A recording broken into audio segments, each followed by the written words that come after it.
The stitching on the left glove was already coming apart, but it was the right one that mattered, because inside it, folded into a square no bigger than a postage stamp, was a doctor's note that said her mother had 6 weeks left. And that single piece of paper would lead a child straight into the middle of a crime that shook one of the wealthiest families in Vancouver to its foundation. The rain in East Hastings didn't fall. It hung.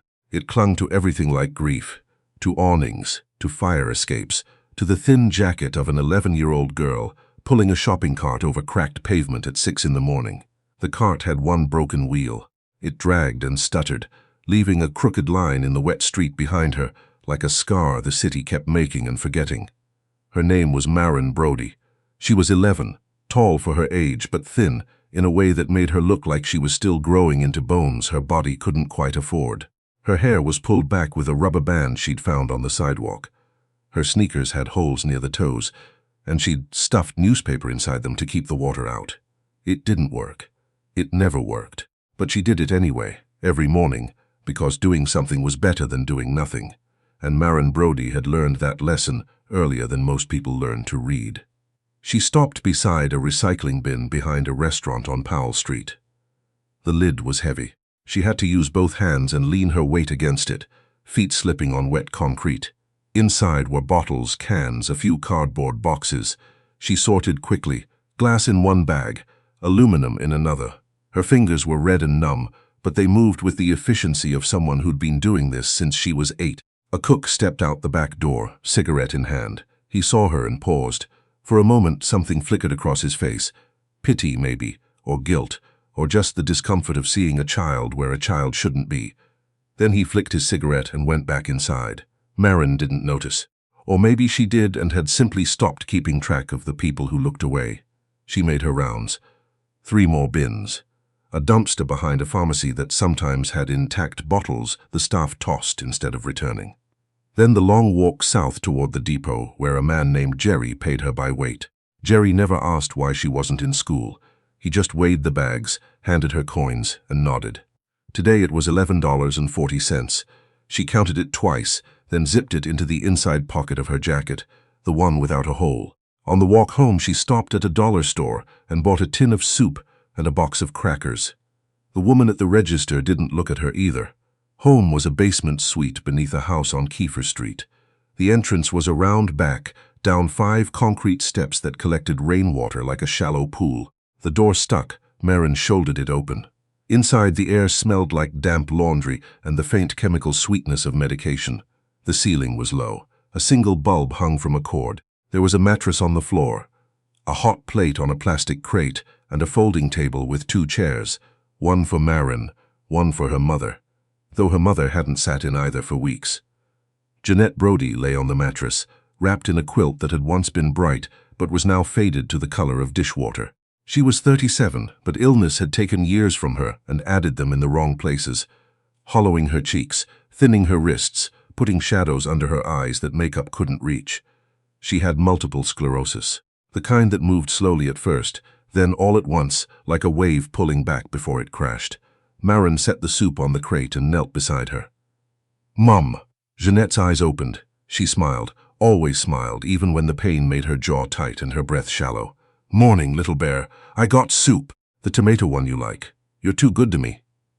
Maren shook her head. She opened the tin, poured it into a pot, and set it on the hot plate. While it warmed, she pulled the folded paper from inside her glove and smoothed it on the floor. The prescription. The specialist. The number at the bottom that might as well have been written in a foreign language. $1,400. For 1 month of medication, the kind that might slow things down. Might. No promises, the doctor had said. Just time, maybe. Maren stared at the number until the soup began to bubble. Then she folded it back up, tucked it into her glove, and brought the pot to her mother. That afternoon, she went back out. Farther this time, past the rail yards, past the industrial lots where trucks idled and pigeons scattered. There was a stretch of land along the inlet where construction debris piled up, and people sometimes dumped things they didn't want anymore. Maren had found a working radio there once, a set of dishes, a coat that almost fit. The sky was the color of wet cement. Rain had stopped, but the ground squelched underfoot. She walked along the edge of the debris field, eyes scanning, the way she always did. Not looking for anything specific, just looking for anything at all. That's when she saw it, a leather bag, dark brown, expensive-looking, half-buried beneath a torn top and a pile of broken drywall. The zipper was heavy-duty. The straps were thick. It didn't belong here. Nothing about it belonged here. Maren crouched and pulled it free. It was heavier than she expected, much heavier. Her arms strained. She set it on a flat piece of concrete and unzipped it with both hands. For 3 full seconds, she forgot to breathe. Inside, packed in neat rows, were bundles of $100 bills, Canadian hundreds, polymer, crisp. More money than Maren had ever seen. More money than she could count. More money than $1,400, more than $14,000, more than she had words for. The world tilted. She heard nothing. Not the gulls overhead, not the hum of traffic beyond the fence, just the sound of her own pulse, loud and fast, like someone knocking on a door that should stay shut. She zipped the bag closed so fast the zipper caught on the fabric. Her hands were shaking. She looked around. No one. Just rain-soaked rubble and the gray sky pressing down. She sat on the concrete slab and wrapped her arms around her knees. The prescription floated into her mind. $1,400. She could take that and leave the rest. Who would know? Who would even care? She pictured her mother's face, not smiling this time, but crying quietly in the dark when she thought Maren was asleep. She pictured the pharmacy counter. She pictured medicine in a white bag. She pictured her mother sitting up again, eating at the table, laughing, brushing Maren's hair the way she used to. Maren pressed her fists against her eyes. "I could," she whispered. "I could just take some." Then her mother's voice from years ago, when things were still okay, when Jeanette could still walk, and Maren still believed the world was mostly fair. "If something doesn't have your name on it, sweetheart, it's not yours. No matter how much you need it." Maren opened her eyes. She stood up. She picked up the bag. It was so heavy she had to lean sideways to carry it. Her shoulder burned. Her sneakers slipped on the wet ground. She didn't stop. The walk to the nearest police station took 45 minutes. She knew where it was because her mother had shown her once, back when they first moved to the neighborhood. "Just in case," Jeanette had said. "Remember where it is. Just in case." Every block felt longer than the last. The bag pulled at her arm like an anchor. Cars passed. People passed. A woman walking a dog looked at her, looked at the bag and kept going. A man in a pickup truck slowed, stared, then drove on. No one stopped. No one asked a child why she was carrying something that heavy through the rain. Halfway there, Maren had to rest. She set the bag down on a bus bench and sat beside it, breathing hard, shoulders trembling. A bus came. The doors opened. The driver looked at her. "You getting on?" Maren shook her head. The doors closed. The bus left. She picked up the bag and kept walking. When she pushed through the glass doors of the station, the warmth hit her like a wall. She stumbled. The bag thumped against the floor. The sound made 2 officers behind the counter look up at the same time. Maren dragged the bag to the desk. She could barely lift it, so she tipped it upright and pushed it forward. "I found this," she said. Her voice was small but steady. "Out near the inlet. It's not mine." The officer, a woman with short gray hair and kind, tired eyes, leaned over the counter and looked at Maren for a long moment. Then she looked at the bag. "What's inside?" Maren swallowed. "Money." The officer unzipped it. The room went quiet. Her partner stepped closer. Someone down the hallway stopped walking. "Lord," the woman said softly. She crouched in front of Maren. Her name tag read Sergeant Daphne Okafor. "What's your name, sweetheart?" "Maren." "Maren, where are your parents?" "My mum's home. She's sick, she can't walk." Okafor's eyes softened. She wrapped a blanket around Maren's shoulders and handed her a cup of hot chocolate from the machine in the break room. "You did the right thing," she said. "You know that, right?" Maren nodded, but her chin trembled, because doing the right thing had never felt this heavy before. Within the hour, the bag was catalogued. Serial numbers were run, and a name came back that changed the temperature of the room. Douglas Kincaid, founder and CEO of Kincaid Maritime, one of the largest shipping companies in British Columbia. Net worth estimated in the hundreds of millions. A man whose name appeared on hospital wings, university buildings, and charity galas across the province. The call went to Kincaid's office at 11:14 a.m. Douglas Kincaid was standing at the window of his corner office on the 26th floor of Kincaid Tower, watching a float plane take off from Cole Harbor. He was 61, tall, white-haired, the kind of man who wore reading glasses on a chain around his neck and still opened doors for strangers. His wife had died 4 years ago. His children were grown and scattered, one in Toronto, one in London. The company was his family now, and most days that was enough. His assistant, Bridget, knocked once and entered. "There's a call from the Vancouver police. They say it's urgent." Douglas picked up the phone. The drive took 20 minutes. Douglas didn't speak to his driver. He sat in the back seat, staring at the rain-streaked window, turning the facts over in his mind. A leather bag, cash, found by a child, near the inlet. None of it made sense, and all of it made him afraid. He recognized the bag the moment he saw it. Not the money, but the bag itself. Hand-stitched. Italian leather. He'd bought it for his business partner years ago. Lyle Kincaid, his younger brother. Douglas didn't touch the bag. He just looked at it, then at Sergeant Okafor. "Where's the child?" he asked. They led him to a small room where Marin sat wrapped in a blanket, both hands around a paper cup. She looked up when the door opened. Her eyes were wide, alert, cautious, the eyes of a child who had learned to read rooms before she could read books. Douglas knelt, not because he was told to, but because something inside him broke quietly at the sight of her. "You're Marin," he said. She nodded. "Thank you," he said, and his voice cracked on the second word. "Thank you for bringing it back." Marin studied his face. "Are you the person who lost it?" Douglas hesitated. "It belonged to someone in my family. Is he okay?" The question hit him somewhere he didn't expect. "I don't know yet," he said honestly. Marin seemed to accept that. She looked down at her cup. "My mum says you have to give things back even when it's hard." Douglas couldn't speak for a moment. He just looked at her, her thin jacket, her taped sneakers, her hands still red from cold, and felt something shift in his chest.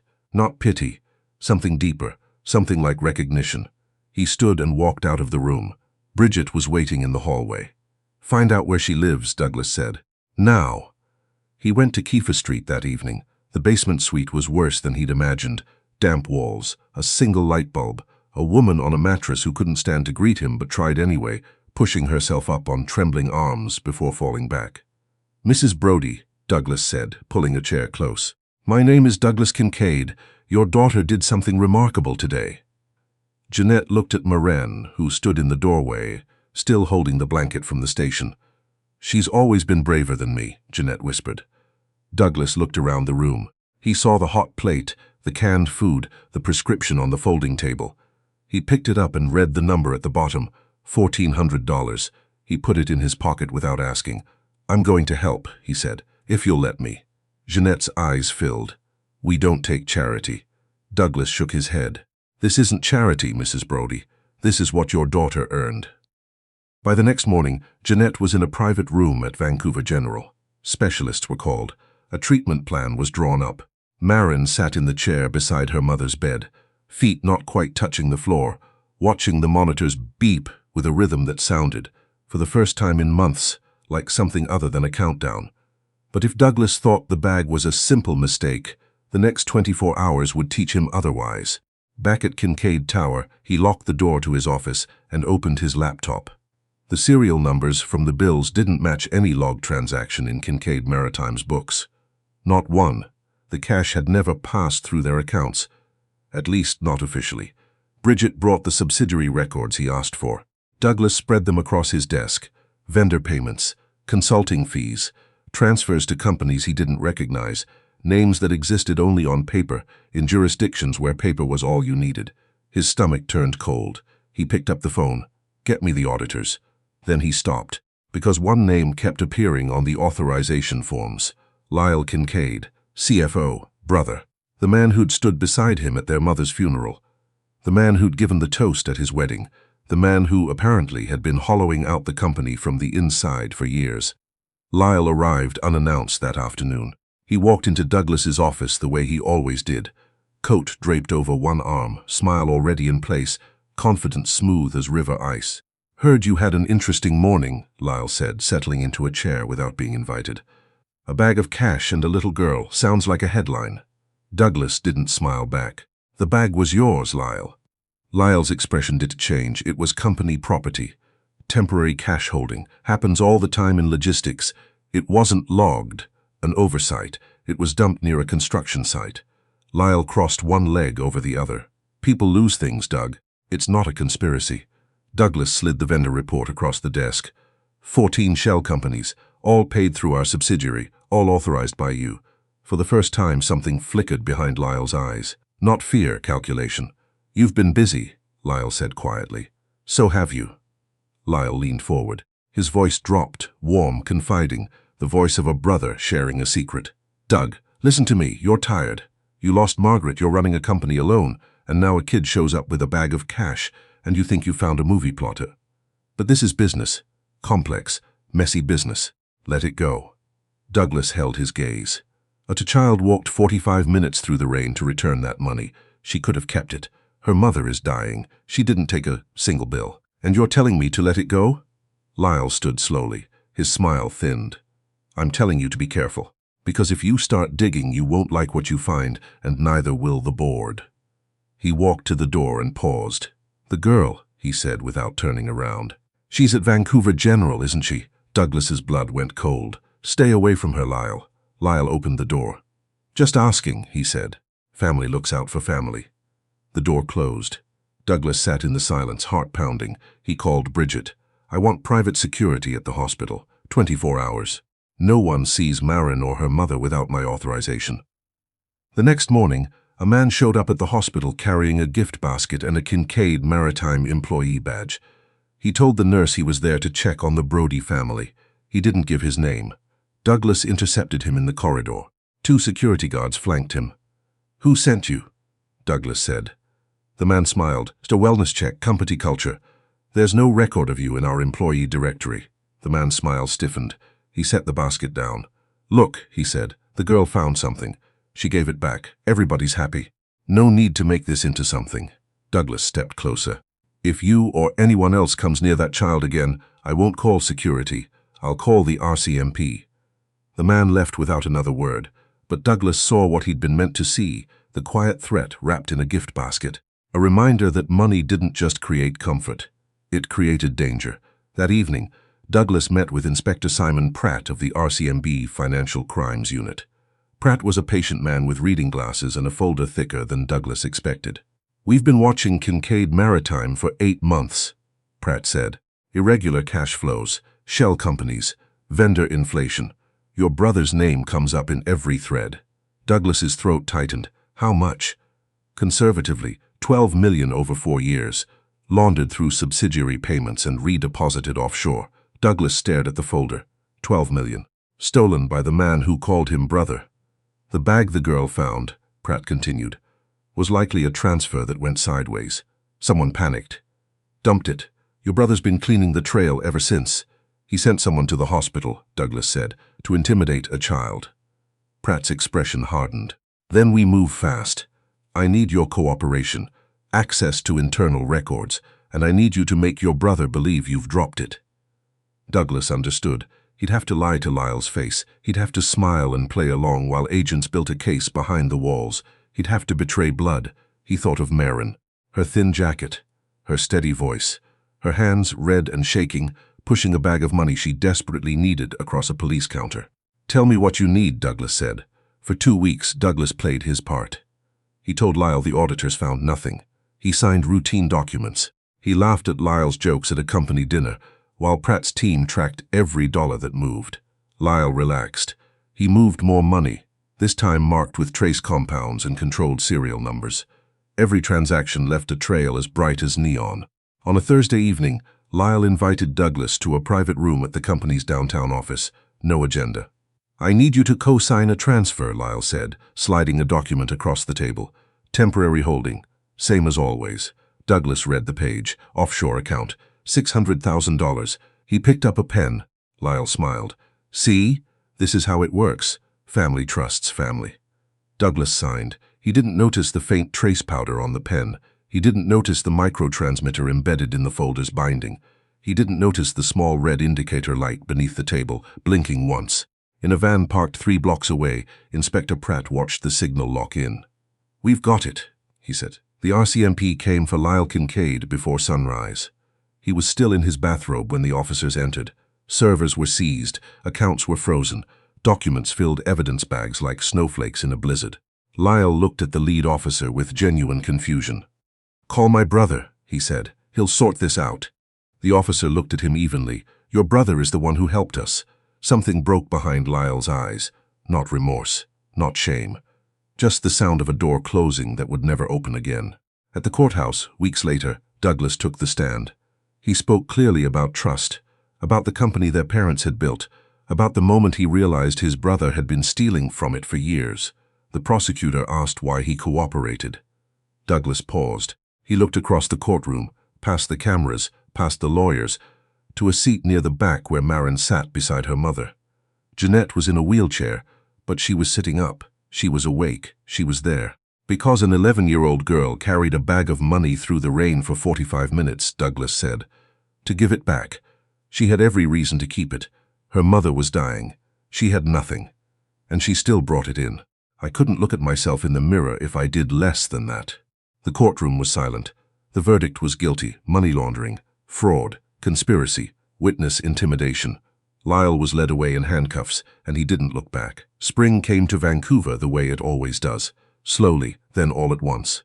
Cherry blossoms erupted along the streets like promises the city keeps every year whether anyone deserves them or not. Jeanette's treatment was working. The new medication slowed the progression. She couldn't walk far, but she could stand. She could sit at a table. She could brush Maren's hair in the morning, something she hadn't done in over a year. Douglas found them a proper apartment in Kitsilano, ground floor, wheelchair accessible, near a school with a good reputation. Maren enrolled in the 6th grade. She was behind in some subjects and ahead in others. Her teacher said she read at a high school level. Her math needed work. She made 2 friends in the first week. Douglas visited every Sunday. He brought groceries. He brought books. Once, he brought a bicycle, blue, with a bell on the handlebar, and watched from the porch as Maren rode it in slow, wobbling circles on the sidewalk, laughing in a way he'd never heard her laugh before. One evening, Jeanette called him. Her voice was quiet but steady. "You've done so much," she said. "I don't know how to thank you." Douglas looked out his window at the harbor. "She saved my company, Jeanette. She saved my family's name. There's no debt. There never was." Jeanette was quiet for a moment. "She asks about you, you know, every day." Douglas smiled. "I ask about her too." Weeks later, in a small family courtroom, a different kind of document was signed. Not a transfer, not an indictment, but a legal guardianship agreement. Jeanette remained Maren's mother. That never changed, and Douglas made sure it was written in ink that couldn't be erased. But the agreement gave Douglas the legal standing to provide for Maren's care, education, and future, alongside Jeanette, not instead of her. "You understand what this means?" the judge asked Maren. Maren nodded. "It means I have 2 people now." Jeanette reached over and squeezed her daughter's hand. Douglas put his hand on Maren's shoulder. For a moment, no one moved. That night, in the Kitsilano apartment, Maren unpacked the last of her things. She had more now. Clothes, books, a laptop for school, the blue bicycle leaning against the wall. But at the bottom of her bag, folded carefully, was her old jacket. The one with the hole in the pocket. The one she'd worn the morning she found the bag. Douglas saw it. "You don't need that anymore," he said gently. Maren held it for a moment, running her thumb across the frayed cuff.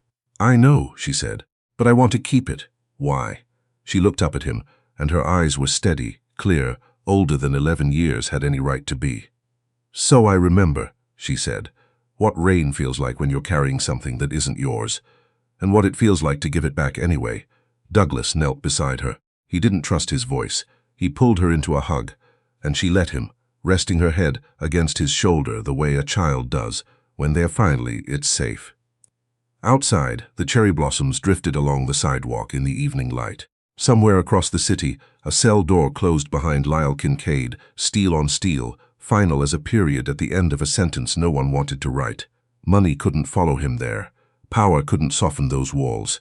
But in a small apartment in Kitsilano, a girl slept warm. Her mother breathed beside her, steady, rhythmic, present, and a man who had spent decades building an empire finally understood what it meant to build something that couldn't be measured in dollars. Not because he had money, not because the law worked the way it should, but because an 11-year-old girl had looked at a bag full of cash and thought, "It doesn't have my name on it." And that was enough to change everything.